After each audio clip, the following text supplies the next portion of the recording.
Pete Bardunias, President and CEO of the Chamber of Southern Saratoga County, and on behalf of our Chamber and our Board of Directors, I do want to say thank you all for being here. It means a lot to us to get a chance to share ideas on this ultimate of new technologies, which is, of course, the green and sustainable culture that is coming out today in America. And it's really exciting to see this on so many fronts, and we're going to talk about that a little bit this morning. We do look forward to getting some input from the audience as well as from our speakers up here on the panel. I do want to, first of all, thank our sponsor for this event, which is the Bonadillo Group. And they are so generous with us. They do a lot of sponsors of various networking and business resource events. I want to thank you for that.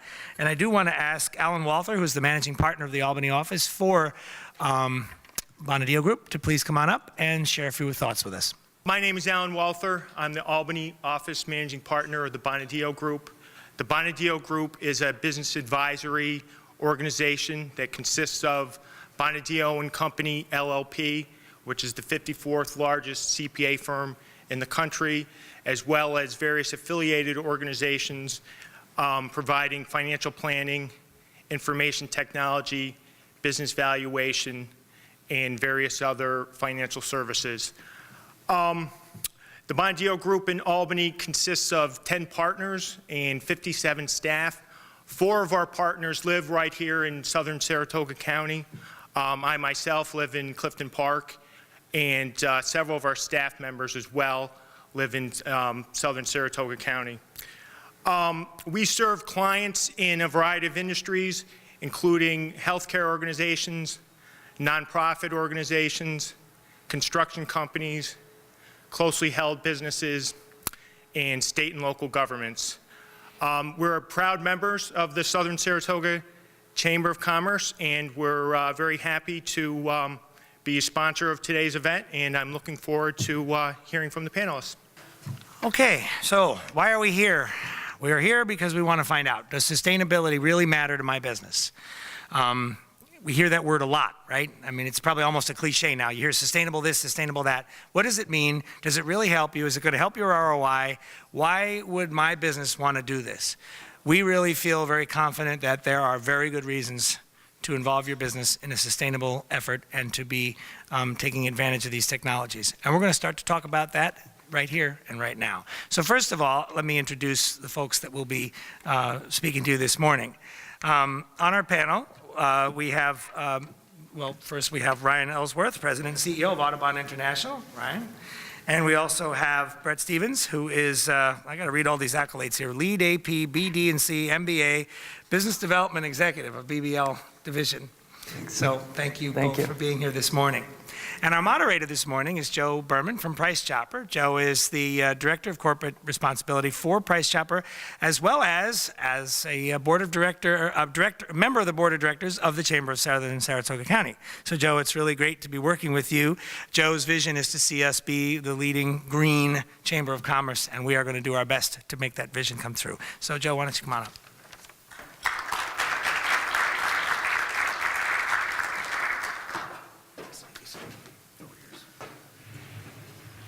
Good morning, everyone. How are you? Can you hear me okay? So my name is Joe Berman. I'm the manager of corporate social responsibility for Price Chopper Supermarkets. I've been working with Price Chopper for about 5 years now, and I oversee all of the corporate social responsibility and environmental sustainability efforts for the company. Price Chopper, I mean, as all of you know, has been in business for about 82 years now, and we are a 132-store, 6-state chain of supermarkets that is based out of the capital region. And we have really, over the last 5 years, started to focus very heavily on our environmental sustainability efforts. And what we really wanted to do was share with you some of the things that we think are beneficial, that could be beneficial to your businesses relative to those kinds of things. And so that's really why we're here. I'd like to sort of frame out how I'd like to see the panel work this morning. I've got some general questions that I would like to ask to these 3 gentlemen that are up here. I've also got some specific questions, and then at the end, we'll have about 10 minutes for Q&A. So Thank you all very much for coming out in this weather. We really appreciate it. And I think with that, I'd like to start with the first question. And I'm going to direct it at Ryan because he's looking over at me right now. So I think I'm coming for you. Avoid eye contact. And, let's keep this conversational, gentlemen. So let's, kick it around and have some fun with it. I was wondering if you could please, and I know that this is sort of typically the way that these conversations begin, but I was wondering if you could please define what sustainability means for both you and for your organization and how you see that as being valuable. Sure. Is this mic working okay? Well, I want to first give a thumbs up. I guess that means it's working. I want to extend a thank you to Pete and Joe for this invitation. It's really a pleasure to address you all, and I'll echo their appreciation that people braved the bad weather to come out here. As a New Englander, I gotta say this is my favorite kind of weather, so I don't consider it to be a downside necessarily. But sustainability is kind of a squishy definition. I think we all kind of understand that because it can be sliced and diced in different ways. A lot of people think of sustainability as environmental sustainability. And from the standpoint of what Audubon International does, environmental sustainability is certainly the primary area of focus for us. But sustainability is more than just environmental conservation and stewardship. It involves social and economic and political dimensions. And if you kind of lump social and political together, you're basically left with environmental, socio-political, and economic dimensions. And so really it involves finding a balance among those three. So visually you might describe sustainability as kind of like a three-legged table. And if one of those legs is not functioning or is impaired, the table falls over. So sustainability, in order to have a sustainable planet, in order to live long and prosper, so to speak, it really does require all those dimensions to be carefully attended to. And another aspect of sustainability in layman's terms is it involves the present generation really making sure that they leave the planet in as good a shape or better than they found it. And I'm not sure that we're really doing that. In fact, I'm pretty sure that we aren't for the most part. So there's certainly a lot of areas that we as a society can do a better job. But I also want to offer just a quick disclaimer at the front end, because I'm sure there's some folks in this room that might think they know what Audubon International is, and I want to clear up that we aren't national Audubon. Audubon International does environmental education and certification. We've been around for 25 years, and much like the work that the U.S. Green Building Council and LEED does, we do certification, but with largely a focus on landscapes. And so golf courses in particular is sort of our largest membership. So just want to say that at the front end so that everybody knows who they're hearing from here today. I'm not here to represent the views and positions of National Audubon. Thank you very much. Brett, could you talk a little bit about? Yes, well, I appreciate being a part of the panel today. Thank you.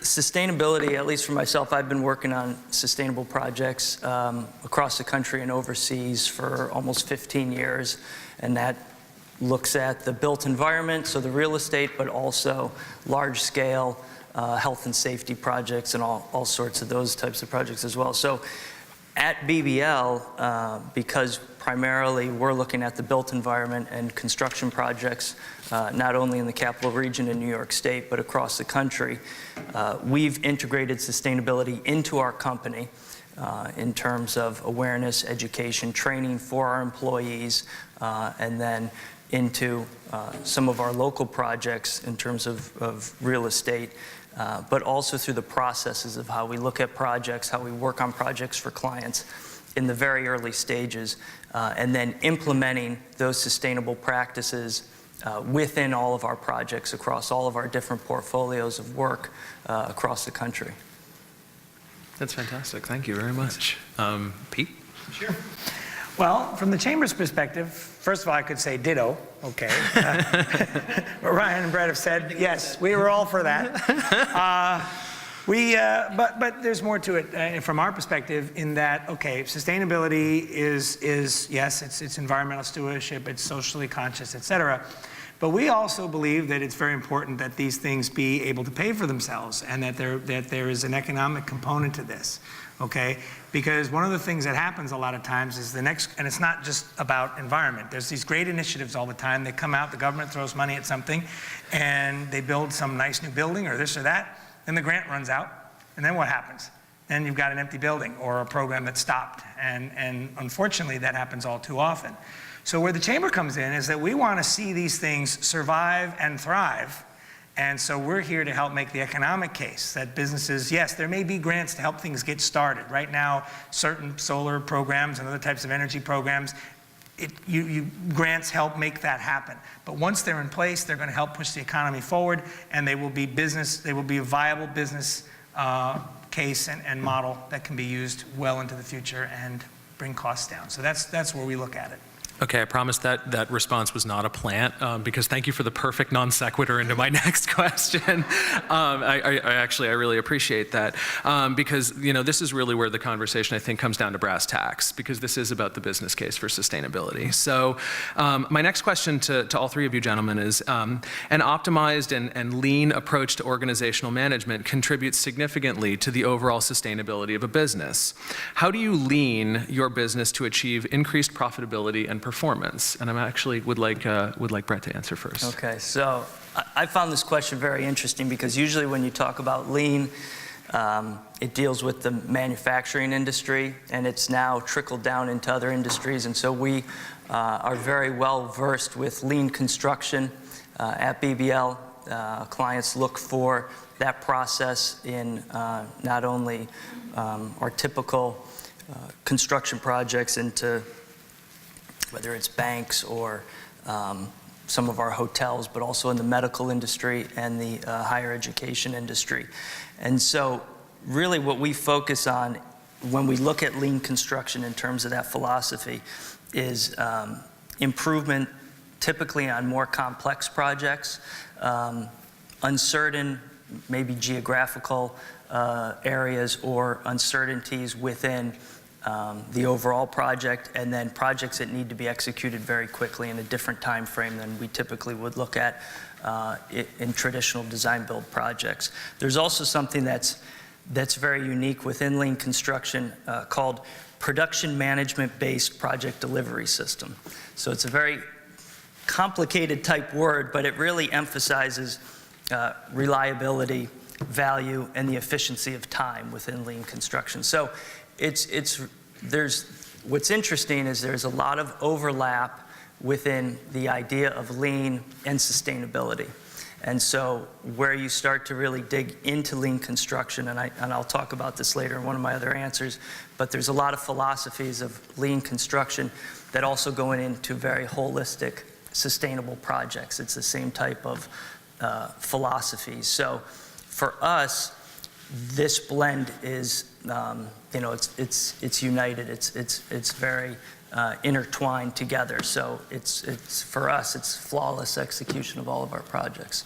I want to respond to that with sort of a follow-up question, and that's so if you're pursuing lean project management or lean construction methodology, can you share with the audience what you're typically seeing in terms of a percentage increase in performance against the base price that you would normally see on projects?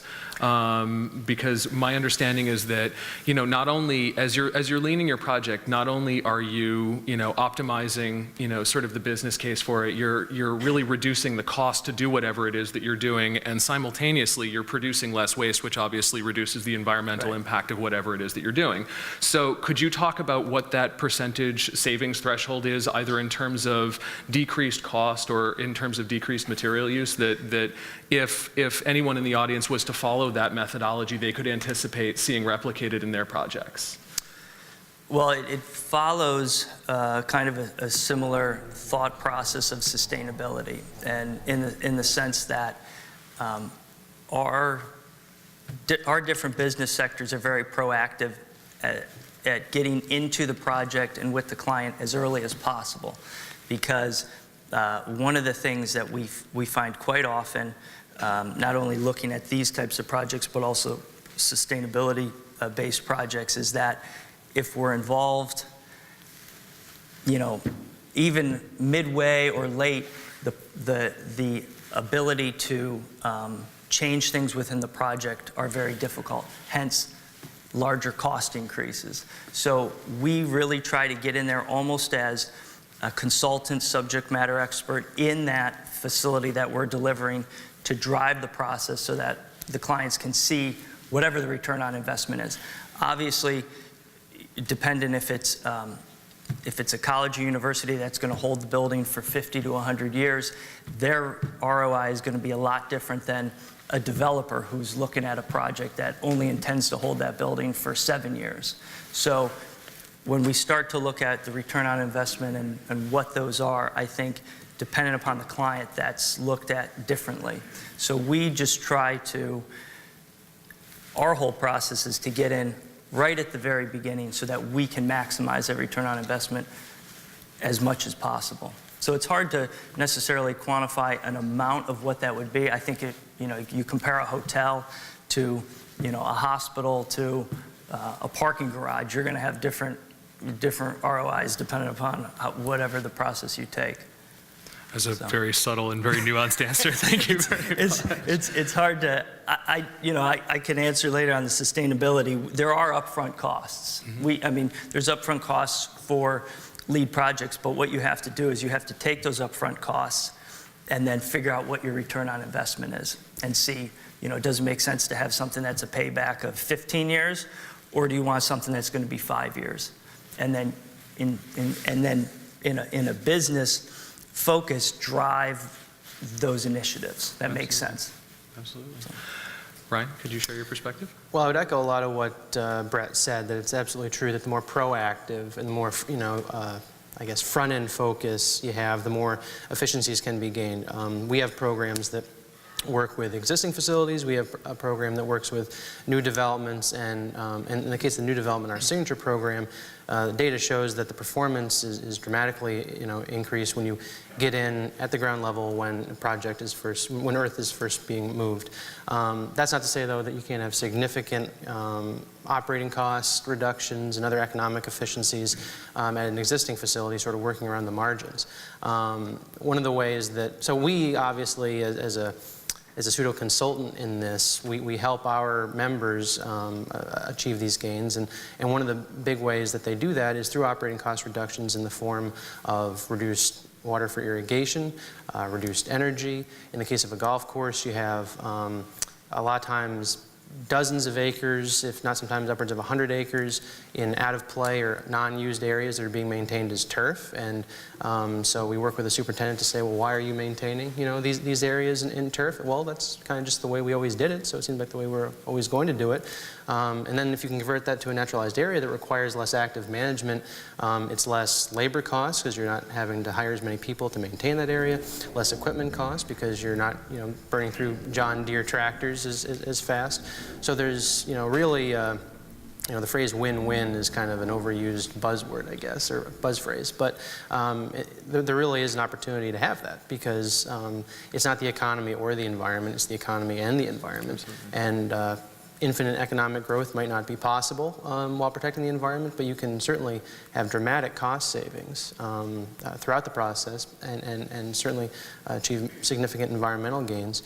But as Brett said, sometimes there is significant upfront cost that you have to take into account, and you have to decide whether you want to take a very short-term, sort of end-of-your-nose time horizon perspective, or think about 10, 15, 20 years down the road. That's interesting. One of the things that I know that we've talked about a lot in Golub Corporation is how every organization is looking to increase sort of its top line, its incremental sales. One of the things that we've talked a lot about is sort of that bottom line and creating the operational efficiencies that will essentially plug the hole in the bottom of the bucket. We're really trying to look at things in a very waste conscious way because we recognize that when we're wasting, essentially what we're doing is we're throwing our capital away. And we're really negatively impacting any top-line results that we could ever be producing. So, Pete, I was wondering if you could share, I guess, the Chamber's perspective on the lean philosophy or leaning organizations and what kind of recommendations we as a Chamber would like to be making to our member organizations. Sure. Well, when it comes to operating our own organization lean, I have a real simple philosophy. I let my 5 ladies run the show, and I stay out of the way. That's number one. You're a wise man. I'm getting the looks already. But our role as a facilitator, okay? I mean, we ourselves don't have this great lean, mean strategy to go out there and do X, Y, and Z. However, You all do. Everybody in this room, we're just up here, again, sharing our thoughts, but everybody in this room has something to contribute to this. So, like, for example, when I'm sitting in our mixer yesterday and I'm talking to some of our business owners and I'm hearing some of what they're looking for, and I say, oh gosh, that guy across the room there probably has a solution to what you're trying to find. If we can bring together those resources very quickly, that, when you think of how much time is spent trying just to find what you need, sometimes it's just a simple matter of making that contact, and that's where we've come in. We're great facilitators, and people think of us too, Chambers of Commerce have morphed over the last 20 years or so. It used to be, it was a local little office, you went in there, you saw what was going on, there were a few brochures on the table. We have connections not just in our part of the county, not just in our region, but throughout New York State and even even throughout the country and internationally now. One of my Facebook friends is a Chamber of Commerce executive in Afghanistan, okay? We met here in Schenectady, and now we're in contact. So, I mean, whether it's something throughout the country, whether it's something in locally or in the region, we're a very good resource. And so the one thing I would encourage is just, if people are trying to find things that they're having trouble locating, please don't be afraid to ask, because we do have some pretty good ways of helping you find them. Thank you very much. Greatly appreciated. So the next question that I'd like to ask you folks is about your sustainability contributions as an organization, and I'm wondering what the most significant sustainability contribution your organization has made to the Capital Region, and why did you make it? And I'd actually like to direct that to Ryan first. Well, as our name implies, we work internationally, and most of our membership is in the U.S. And so, as a modest staff, we have about 10 people or so, and we work with an extensive sort of network of contractors and consultants to deliver our programs.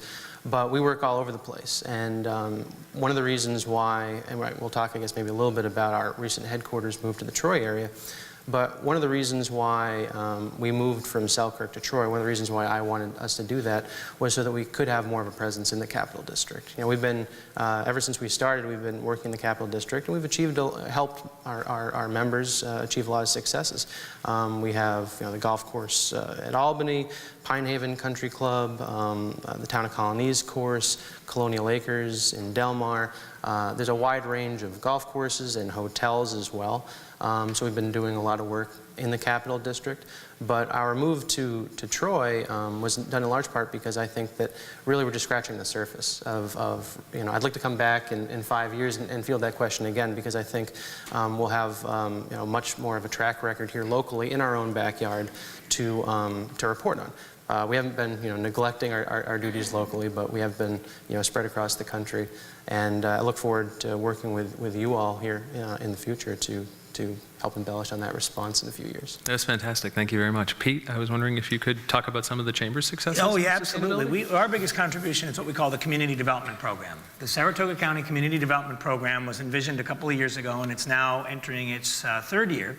What we have done with it is we said, okay, there's all these things out there, these, let's say, historic sites or various places that are there that oftentimes, again, grants get thrown to try to fix things, and then what, right? How do you make that do something that's actually going to sustain itself? Well, this community development program, it brings together small and big businesses, it brings together government, it brings together other organizations, concerned citizens. Chambers of Commerce don't normally just deal with the general public. Well, we do, and we encourage everybody to get together for these various projects that we've done.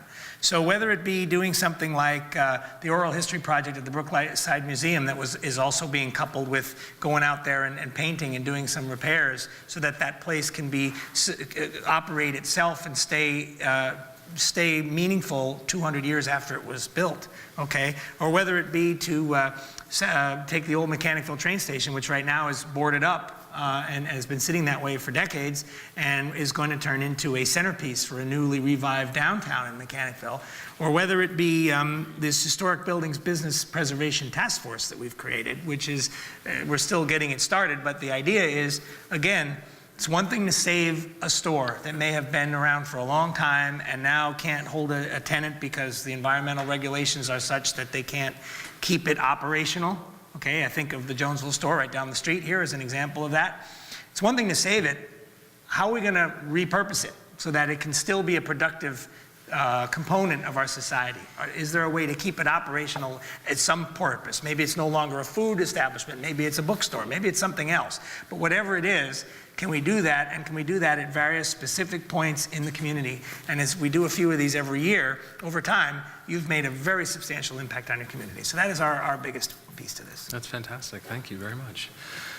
Brett, could you tell us, Sure. share some of your thoughts? So one of the things that we've implemented going back probably about 10 or 11 years ago is certain practices, processes that we've picked up as BBL has been in existence for over 40 years. And so depending upon where the project is, but specifically in the capital region, we take advantage of different energy saving programs.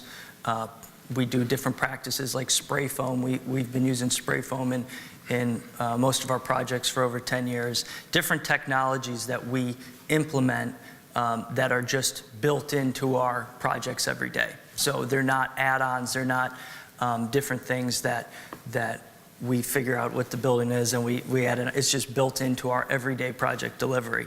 The other thing that's very important for us is different strategic partnerships. So we have different partnerships with obviously NYSERDA, Energy Star, the U.S. Green Building Council.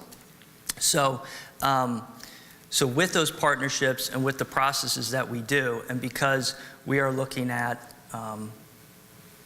projects in other parts of the country, we can take that expertise, bring it back to the capital region so that we're delivering our projects in the most efficient manner, in the sense that, you know, we're not only recycling all of our, if it's a renovation, recycling different construction products on site, but also can integrate different technologies that people locally within different organizations may not know about. We may figure out that something that we utilized in Iowa will make sense here in the capital region, and going to talk to NYSERDA, there's tax credits for our clients. So we utilize that expertise of kind of that cross-pollination of what we learn in other parts to bring back to the capital region so that our clients, in essence, get the most bang for their buck for their projects.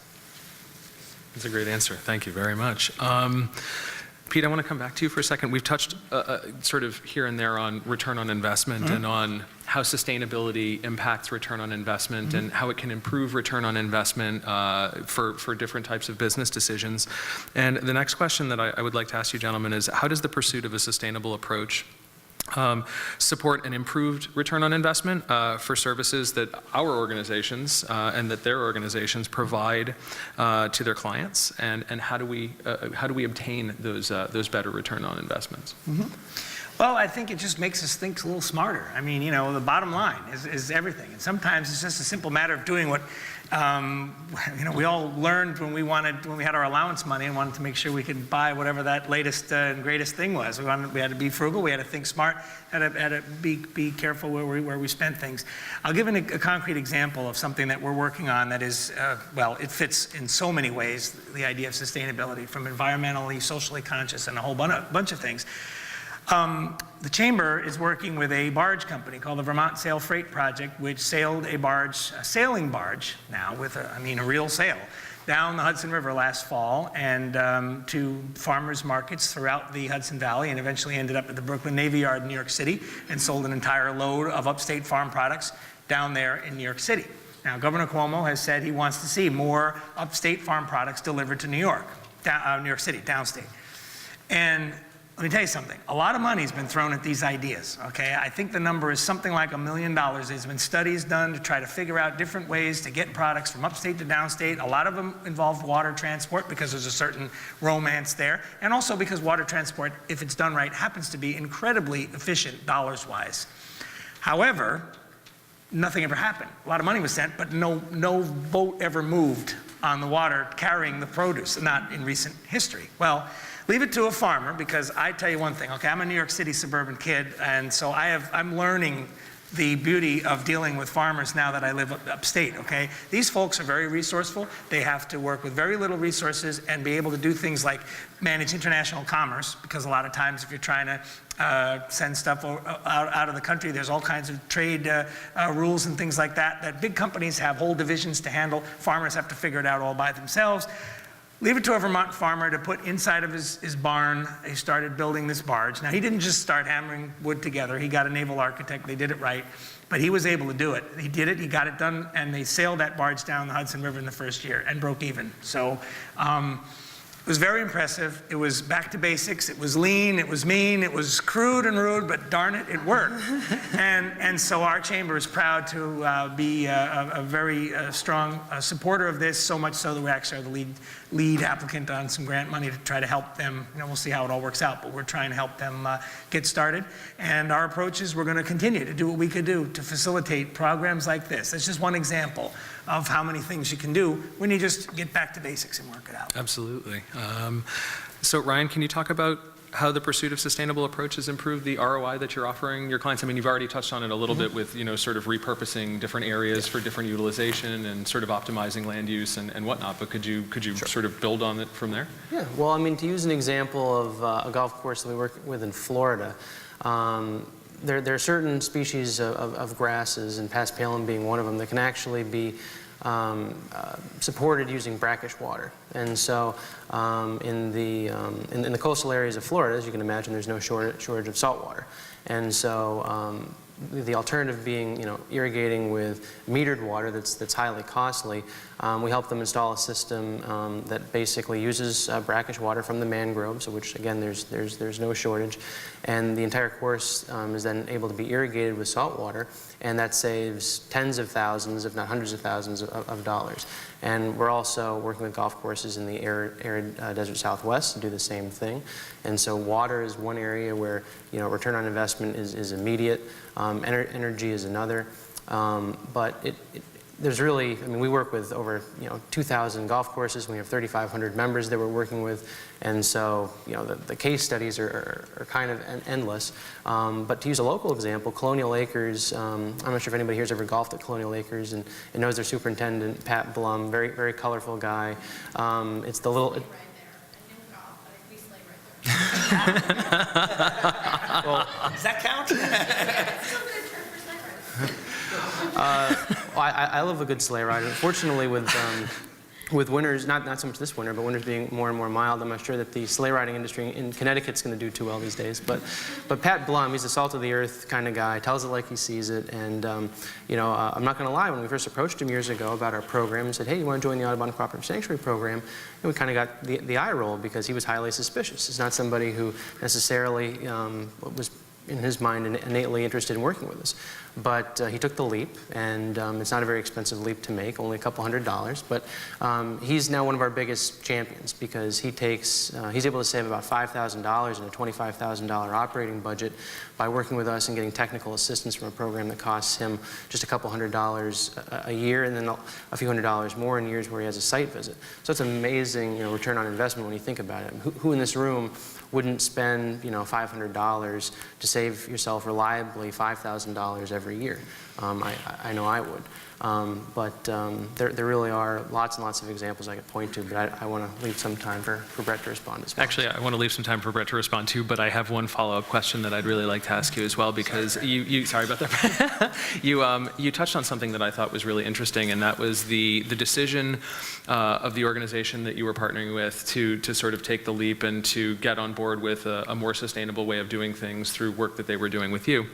And I was wondering if you could talk a little bit about sort of the mechanics that Audubon International would bring to that new organization. How are you looking at that new organization? How are you identifying the areas of opportunity? Like, is it a systemic thing? Are you focusing on areas specifically? Are you looking at core business model? What are the parameters that you're looking at to improve the return on investment and within and to sort of optimize the business? Sure. Well, we're sort of our motto is we want to meet our members where they are. So we talked at the front end of this discussion about what is sustainability, and I'm always a little bit leery to offer a definition because it sounds like there's only, you know, one way to look at sustainability, or this is how you practice sustainability. And while there certainly are some principles that our organization ascribes to, and we do have programmatic criteria and standards, if you will, we basically start every new opportunity, every new member connection that we have with, tell us about yourself. What are your goals? What are your objectives? What are your priorities? What's your value system? What do you see as your needs, your constraints? Because every situation is different. There are, obviously geographic differences. If you're working in the Southeast versus the Pacific Northwest, there's a lot of, climatological variables that are different, and so the challenges and opportunities are different. And so, I guess you could say we come to the table not feeling like, well, we have all the answers, and if you just listen, we're gonna tell you, how to fix your situation. But really, it's a learning opportunity for us. We have to demonstrate that respect, that empathy, and in no way, vilify what they're doing, because some facilities, they're not going to be able to do everything you could ever hope for to be quote unquote green. So it does require pragmatism. But what we've found is, again, hearing these people out, understanding their goals and their objectives, that they take more of an ownership in the process. It's not a matter of compliance then. They're not saying, all right, well, here comes Audubon International, the sort of pseudo-regulator. We're a partner. We're cheering them on. We're coaching them, and we'll hold their feet to the fire and make sure they're being held accountable and that they are meeting the standards that we set out. But another joke we have is that we try to be the Olive Garden of environmental nonprofits. When you're here, you're family. We very much want to have a relationship with our members. We want to know them at a personal level, because really where you have major improvements, major impact from our mission standpoint, isn't just what the facility is doing. I mean, if every golf course in the world, every hotel in the world, every cemetery in the world that we work with, or if we certified all those properties, global biodiversity, air quality, water quality, there might be some marginal improvement, but where we see in our mission we have the greatest impact is that multiplier effect. It's when the general manager at a hotel, the superintendent at a golf course, they go home and they say, you know what, I'm really passionate about this. I've taken active ownership of what I'm doing at work. I can do this in my backyard. I'm going to shape my kids' value system so that they appreciate this stuff too. And so that's when you go well beyond standard setting, and it really is an educational process. That's fantastic. Thank you very much. Brett, you actually touched a little bit on the improved return on investment for clients through some of the comments that you made about your lean construction process and methodology. I was wondering if you could sort of expound upon that a little bit. Yeah, I actually have, with the assistance from our management division, I have a specific kind of outline of a project that we did for our headquarters down on Washington Avenue Extension that shows the payback. So our headquarters down on Washington Avenue Extension is approximately 96,000 square feet. And so about 5 years ago, we undertook an energy audit. And then the project was the relamping within our building. We did that about 2 years ago. So what we did is we partnered with NYSERDA and National Grid. The cost for that project 2 years ago, the relamping, was $365,000. National Grid paid $80,000, but when they paid that $80,000, they wanted it to go towards the controls for daylight harvesting, eliminating switches, and what we had originally spec'd for occupancy sensors, they wanted to see an increase of that number of occupancy sensors. So that left us then, for our cost, to be $285,000. So what we did is we looked at other opportunities. We took advantage of the existing facilities loan fund, and then we also went to NYSERDA and got cash credits of $1 per square foot. So that kicked us back approximately $96,000. So what we did once we went into our building is we had T8s, 3 standard T8s in each fixture. We went in and replaced those with 2 high output T8s. We also, which is kind of a cool feature, is we implemented controls on every single person's computer. So no matter if you have an office or if you sit out in a cubicle, no matter where you are, you can control each individual fixture in your vicinity. So you can create mood lighting, you can do all kinds of things that you can, if you feel like your office is overlit, you can lower it to 70%, 80%, and you can set different settings as well. So that's a very, very unique piece within our building that we've done. And because of all those different pieces, and then obviously I forgot that one of the most important parts is awareness and education. We have signage throughout the building, but we also did a series of lunch and learns and different things so that the employees understood how the technology works. Because just because you put the technology in your building, it doesn't always mean that everyone knows how it works, and that also can affect the return on investment. So then we looked at, okay, so we spent $285,000. What is our return on investment? And the return on investment was 29 months. So we are coming up towards the end of that. So that payback was definitely a home run for us. We look at stuff from a return on investment standpoint that's typically, 5 to 6 year payback. So 29 months, just over 2 years is exactly what we wanted. The other interesting part is that we are saving approximately $10,000 a month just alone in our lighting for that building. So because of all these unique and different things that we do, and within our buildings, and obviously for our clients, the return on investment that I had touched upon earlier that we can offer to our clients are all these experiences throughout. I think last year we did over 160 projects across the country. Having that experience of implementing all different types of practices, technologies, we can then deliver that to our clients through different returns on investment for their projects as well. That's a fantastic response, and I, again, thank you for the perfect non sequitur. I was just given the 5-minute warning 4 minutes ago, so forgive me, because I actually want to take the last 2 questions that I'm going to be able to ask this morning and sort of roll them up into one. And I appreciate you mentioning the NYSERDA program and the tax credits that you were able to achieve for your clients, because the next question that I'd like to ask you, gentlemen, and unfortunately time is a little bit tight, so if we could keep it at least a little bit brief, I would very much appreciate it. So are you aware of the public and private resources available in New York State to green your organizational performance? And where do you obtain these resources? And I guess sort of as an immediate follow-up, how does the availability of those resources impact your decision-making processes? I can tell you that in the upfront, Price Chopper does business in a 6-state trade area, and I think that we are extraordinarily fortunate to be in New York, because New York has some incredible resources for business and for organizations that are looking to improve their sustainability performance. And I was wondering if, because I know that you gentlemen are very familiar with these, I was wondering if you could share some of these and share how it's impacted your decision making and how you have more effectively serviced your clients' needs. Brian? I guess I would say, I suspect the people to my left and the folks to my left and right will be able to talk a fair amount about local funding sources. I want to make sure everybody knows that there's a lot more federal funding and sort of national level foundation funding than people sometimes realize. I think, an entity like the EPA, for instance, is often viewed as somewhat adversarial situation. It's kind of the enemy to business.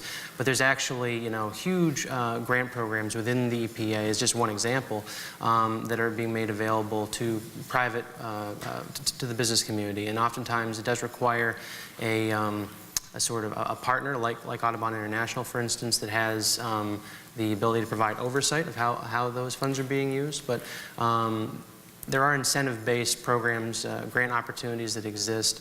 EPA, USDA, National Fish and Wildlife Foundation. The Land Trust Alliance is another one that operates at the national level. And locally, one that we're trying to develop a relationship with now to help our members acquire resources is the Community Foundation in the Capital District. So obviously we're coming out of some tough economic times, but even in tough economic times, there really is a lot of resources out there. Now, are you steering, so when you go and you start to have a conversation with a prospective client, are you steering your prospective clients in this particular direction so that they're aware of the fact that their spend is now going to have this potentially larger multiplier effect associated with it so that they can do more with less upfront resource availability? Absolutely. We've been talking kind of throughout this panel about the difference between thinking proactively and maybe investing more at the front end and working around the margins. And so if you think that you don't have it within your power to kind of do the more ambitious project, one of the things we absolutely do is we help our members find other funding sources so that they can be more ambitious. They don't have to narrow the range of possibility. And whether it's a community or facility that we're working with, that's one of the things that it comes up a lot. You know, it's a tough economic environment. Municipalities, we're finding, even though the larger economy is improving, there's kind of a lag. You know, there's about 1 or 2 years behind.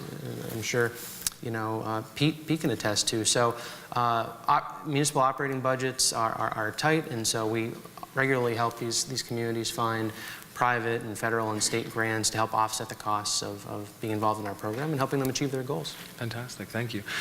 Pete, I was wondering if you could share the Chamber's perspective on those resources? Sure. I mean, sometimes it's just a matter of being brave enough to ask or to hopefully get the ball rolling. I mean, there's 2 resources sitting right here in the front room. I mean, in NYSERDA, with Michael and Lena there, you both have been great already partners with the Chamber and with many organizations. And just knowing people like that can often help get things off to a good start, because even if you can't help us directly, oftentimes you know where to send us, you know, next to the next resource.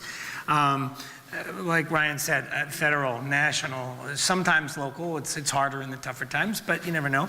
Private funding. I mean, look, downstate in Dutchess County, a railroad bridge sat there for, 1974, I think they had a big fire, and it sat there for 30 years.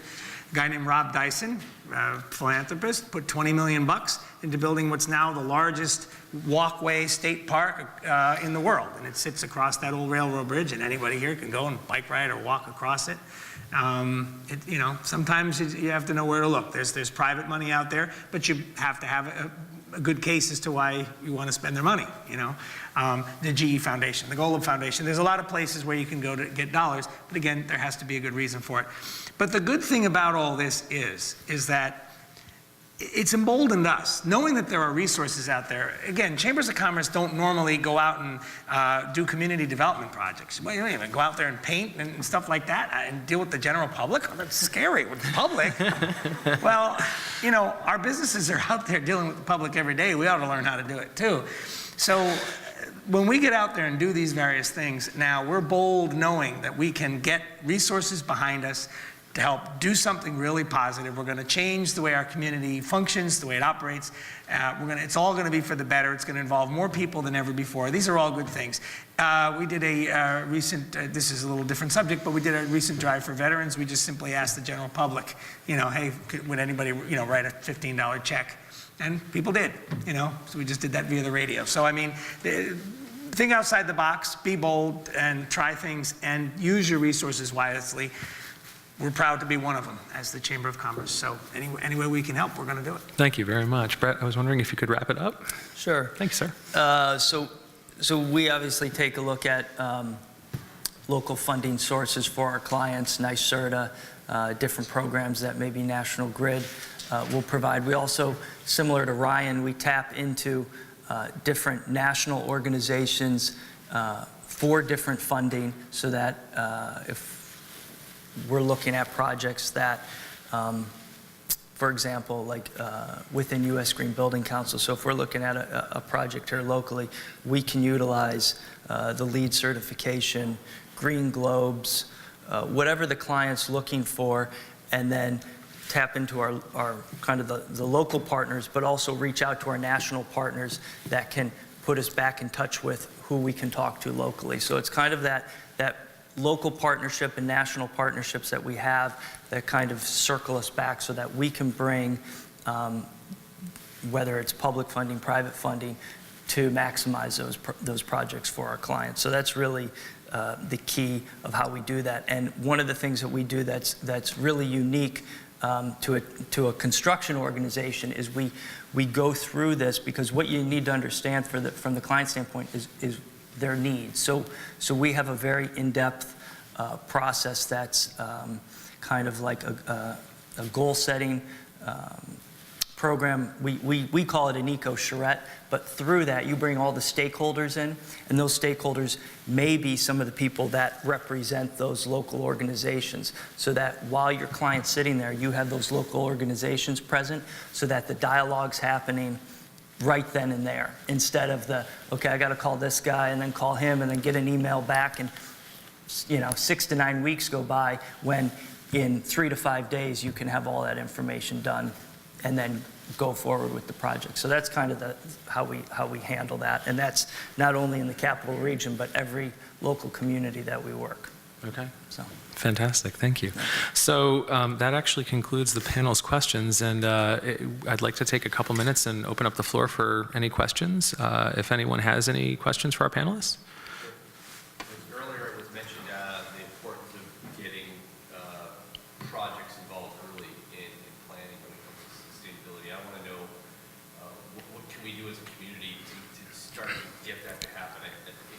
Dean and I, working with NYSERDA, we see this all often that we introduce programs to people and they're hesitant and they wait and wait, and we try to tell them that the longer you wait, the less likely you might be able to grab the incentives that are available. What can we do as a community to create that urgency that, hey, these are out there and there's no real commitment to just take that dive and learn about it. So I do hear from them. Well, just one of the things I would offer, sort of along the lines of what you're saying, is that I think anytime when it comes to approaching a potential funder, whether it be a federal agency, private foundation, or something else, our experience, if you're able to bring multiple facilities or communities together so that there really is a group effort, it takes on a lot more interest, because it's not just here you have one facility with its own sort of self-serving, quote-unquote, interest. So if you're the EPA and you're approached by a coalition, so to speak, and you have a common thread that brings that grant application together, I think that, one, makes the grant request more competitive, but also inherent in doing that is the proactive piece, that really it'll sort of force almost those applicants to get together and think not just, what do we want to do, what do we want to partner on 3 months down the road, but how is this going to interconnect, in the long run? And then I think it can kind of trickle down from a community scale or multiple community scale into what's happening at the facility level. I actually would like to share some perspective from Price Chopper's experience. We're very fortunate that we have in-house resources that are very familiar with programs like NYSERDA's programs, as an example.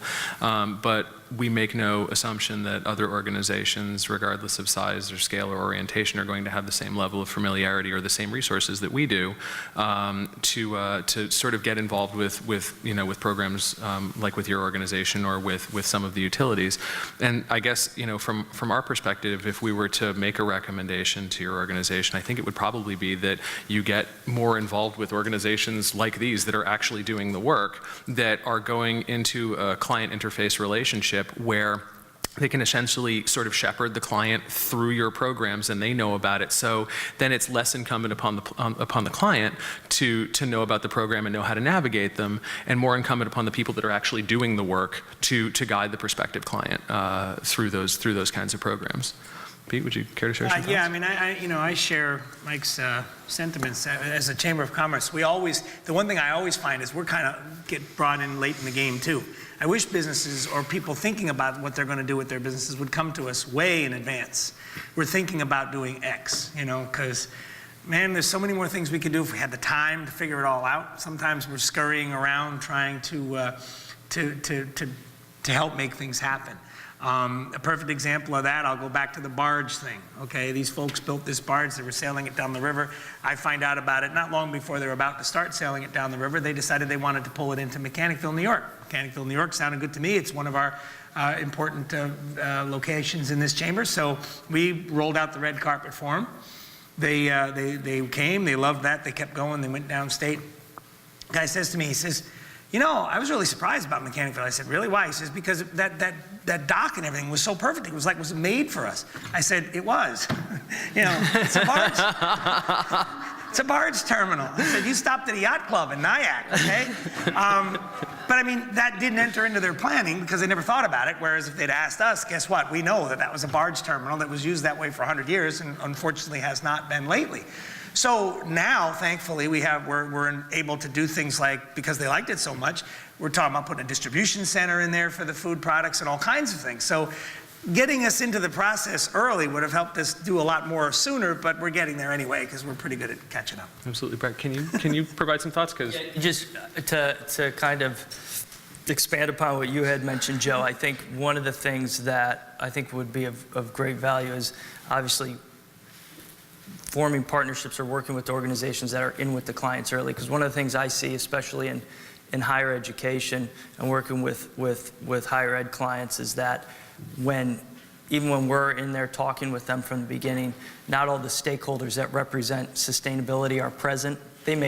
We try to involve them later on, but the individuals that, to use higher education as an example, but if there's individuals that you've spoken with who now colleges, universities have sustainability coordinators, directors, whatever, on board, on staff, but those people may not be present. So all of a sudden, the project's kind of moved forward, and now the person's being brought in, and the context has kind of already been formed. So I think to speak directly to, companies like BBL, I think something that would be of value for us to do on a more regular basis would be to open it up for you guys to come in for almost like a lunch and learn, but do it more regularly and like every quarter or something, where that you can talk directly to our project managers and say, these are the programs that are new, or so that, because those are the guys on the front lines for a lot of the projects locally that are looking at the projects that are moving more quickly, and so those are the ones that I think that if the project managers to be well versed on the most up-to-date information, I think would be vital. I kind of want to add 2 cents to this as well. In regards to what all of you said, from the NYSERDA mid to back end detail portion, government funding of any sort is a process. So while you are even in the concept phase, just bouncing ideas back and forth, you should always incorporate the idea of resources to buy down the cost of a project so that the premium at least can be brought to the neutral value engineered cost. Then, when you are going through, get whomever is going to be potentially funding or providing resources for you at the early stage, so that the paperwork, unfortunately, magic words, get started at least, or are being made aware of on the other end early on. And if there are any other administrative or inspection or evaluation or identification of the programs going on, they can all be done in tandem, so that you don't have a project come to either a halt or a bottleneck somewhere because you have to wait for all the logistics of the funding resources to come through. So quite often, I think I would like to speak for Mike and myself.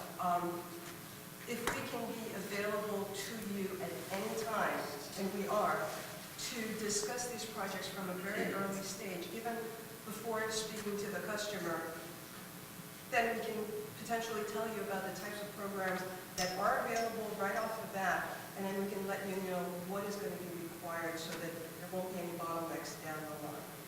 And at that point, we are at your disposal and available to you and to all around.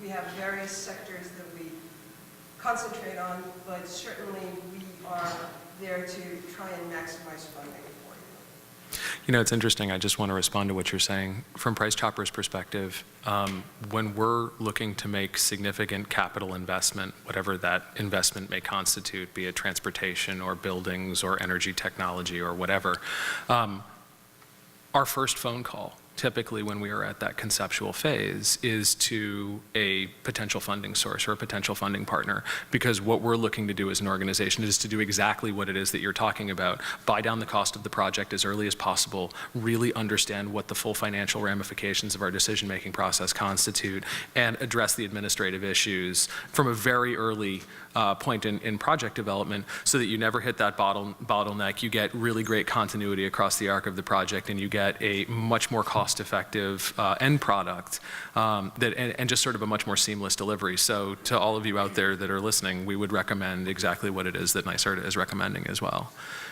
Does anybody have any other questions? Yes?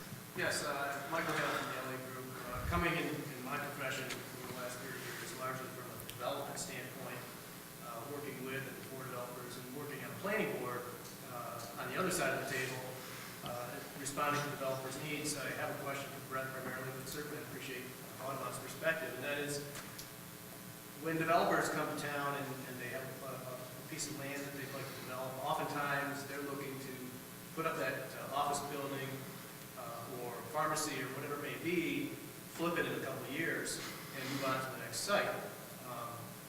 They certainly, and we provide all the services that would have them meet the demands and the requirements of the law with the sustainable design measures, the green infrastructure, and so on.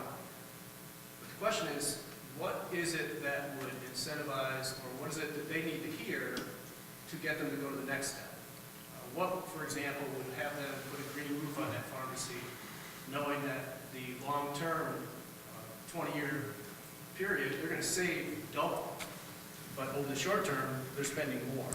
What's going to get them to take that leap, I guess, be the stakeholder? So we work with developers not only locally but all over the country, and it could be like retail, big box, it could be student housing. We work with a lot of developers on student housing projects, and that's one of the things that is a discussion we have, is to try to understand, you know, what's the return on investment they're looking at, and sometimes, you know, as you probably know, they're not going to disclose how long they are going to hold the property. So it's trying to understand what resources and funding we can bring to them that typically is probably within that 5-year return on investment. And so looking at that in kind of the first fold, to offer those things and to try and push it in. Now, locally, we have different processes like the spray foam and different things that we just do automatically. So there's pieces that we do, and what we do is if there's a developer we're working with and they say, okay, we want this to be a green project, you know, or they're assessing different things, we show them a checklist that we've actually created that mirrors LEED. So what we do is we hand them our sustainable initiatives sheet, and they can see everything that goes into the project as a standard, you know, it's standard included. So they can understand, okay, this is already has a sustainable component to it, and then they can add upon that, and we can figure out and calculate the return on investment. But it is kind of tricky, because sometimes, you know, you don't, for developers who are coming into the area and doing this, they know how long, or what they would like, how long to hold the project for the property for. So it's trying to figure out. So a lot of other things we do is, if it's something that's unknown, especially on the student housing side, we integrate all those processes, but then we push the soft side of things in the sense of the awareness, the education, all the different pieces to showcase to the community what sustainable features are pushed within the project. Because just because you go walk into a Walgreens, you may not even know that there's a green roof on there, or what the project has, unless it's you know, shown in the newspaper or whatever. So it's really that piece to showcase back to the community and figure it out. But the return on investment, it's for every client, it's completely different. And you know, a developer who's building off-campus housing, it's going to be a different conversation than a college that's building the residence hall on their campus. I don't mind. I know we're No, short please. time, but it's a great question, and it's certainly one that we, it's a challenge that we confront on a regular basis, because whether we're talking about a residential development, a new golf course, or any of the other properties that we work with, and believe it or not, in Florida, they're still building like whole new towns. I mean, it's crazy to think that's actually still happening somewhere. It's like, hey, we should have a town here. Boom, happened. But that said, it's a real challenge, and I really appreciate the nature of your question. I would point to two things. The first is that one of the selling points, or one of the persuasive tactics, I guess, that we find effective, is that while the developer or the landscape architect, whatever the case may be, while they might not have a sort of operational interest in the property, or maybe looking to move on and kind of turn the page pretty quickly, if they design the facility to a green standard, and you know, using principles of sustainability, they're able to carve out a reputation for themselves, a niche market. And so then if you have let's say in the case of a golf course, somebody who owns property, they're going to be a golf course owner, they happen to have a passion about this, they're going to go looking for a designer that basically they know has a track record of designing environmentally conscious, environmentally responsible golf courses. And so that's definitely a major sales point. It's making yourself competitive, sort of professionally, marketability in that niche. And the second thing I point to, and Brett touched on this a little bit, is community buy-in, because if you do active stakeholder engagement at the front end, and you get neighbors and community groups interested in a project, I know a lot of times as a developer you probably think, if this would just slide under the radar and nobody knows, that would be great because I'll avoid headaches. But from a standpoint of if a green roof is an example of an element that might go into the project, having stakeholders in the community take an interest and advocate for that, because once that developer is gone, that's something that they're going to live with. It's going to be in their view shed. You know, that's something they'll take pride in. It's another reason why approaching a very inclusive assemblage of stakeholders right out of the chute is critical. There's a transition too, I think, which is that, okay, you start with the activist portion of it, which is we've got to do this, this is what we need to do. We're going to form this niche market for the people that really appreciate and respect the greenness. But over time, it may end up being an accepted standard. You know, try building a commercial building today without sprinklers, or try building a house just out of 2x4s instead of 2x6s, right? Or a car without seatbelts. Or a car without seatbelts, right. I mean, now granted, some of that was mandated by law, true, but there, you know, there's probably other examples that you can think of that are just, you know, people expect this now. It's a standard that people expect. So if you're a developer and you're going to build something, sooner or later, people are going to expect to see certain standards, or they're going to say, well, that's a subpar building. And then market forces will dictate. And again, going back to the ROI, market forces will dictate that these things be put into place. So it won't be that difficult to get this to happen. It'll happen naturally, and that's hopefully where we're going to play a role too. Absolutely. The other thing to add very quickly is that what we have done typically with some of our new clients is that we will build things to a LEED standard. So it won't be certified, but it will be built to a LEED Silver standard or gold or whatever. And through that process, they realize that it's pretty flawless, easy, whatever the different feelings they have are. It's and then doable. Typically, second project, third project, it's like, oh, well, you already built that to a LEED Silver standard? Well, then let's just go through the certification. We'll pay the certification fees. And they realize that it's not as daunting and cumbersome as first anticipated. Yeah, gradually changing expectations, and you know, through an ever-evolving set of best management practices, which is basically where we're headed, I think. I think we have time for one more quick question, and then I think we're going to have to wrap this up. Anybody? Yes? What percentage of existing facilities that you all deal with choose to actually do retrofits or upgrades that are LEED certified, or at least sustainable within their budget for the 5-year payback, say? I actually want to jump in on that one really quickly. So in terms of LEED certified retrofits, we don't really LEED certify our existing facilities right now. We have explored existing commercial interiors and some of the other standards that would be applicable. We don't necessarily see the benefit in pursuing the standards as such, very much in association and in line with what Brett just said. But what we do is that we retrofit aggressively. We're usually doing about 10 stores a year, and it kind of stays on an annual rolling cycle. And whatever it is that we're installing in those new stores as part of that renovative or retrofit process is as efficient as the technology within the marketplace will allow for. So, you know, whereas we're not going through the entirety of the certification process for an existing facility or through commercial interiors, basically what we're doing is we're producing the exact same effect that those certification efforts would essentially validate. You guys want to jump in on that? Most of the projects that we work on for clients are primarily new construction.